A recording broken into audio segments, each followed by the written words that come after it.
Hello guys, this is Shwadi. Welcome to my channel.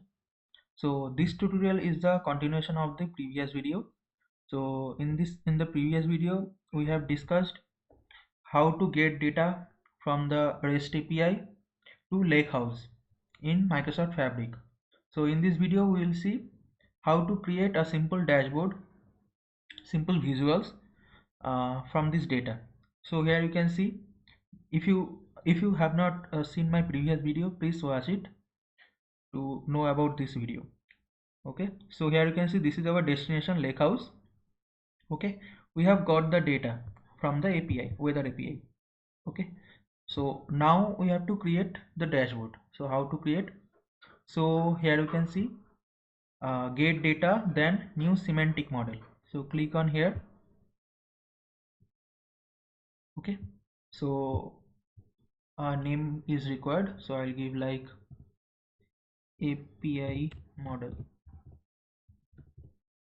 Okay, now this is the workspace, Fabric workspace. I created separate workspace for the Fabric. Okay, now here you can see in this schema we have API data. Okay, so click on this one and confirm.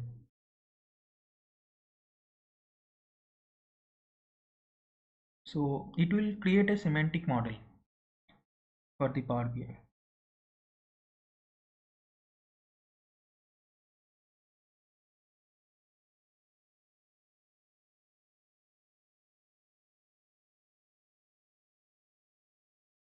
It will take a little bit time, but here you can see a semantic model is created. Okay, so if you have other tables, it will come here. Okay, you have to check this out. Okay, whatever the tables you want, you just click on that. Okay, so from here what we have to do, we have to get the dashboard, right? So go to the file and create new report.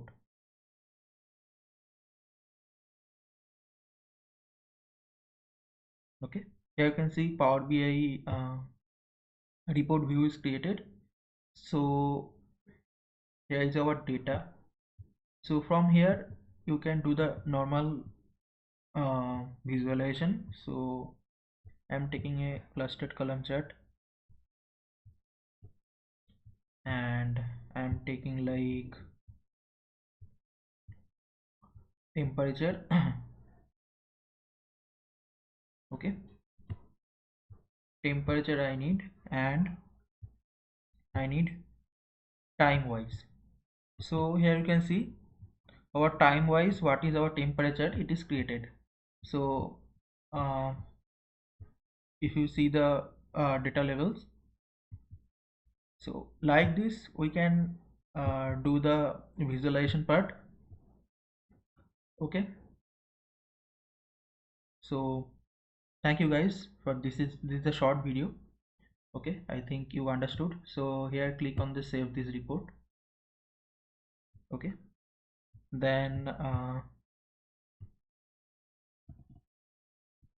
API report. Okay, click on save. So in this Fabric workspace only this report is created. Okay, here you can see the dataset report, dataset, and here you can see the report. Okay, now you have to if you click on edit, you can do the edit part like this. Okay, if you like my channel, please subscribe it, share it among your friends. Thank you guys, thank you.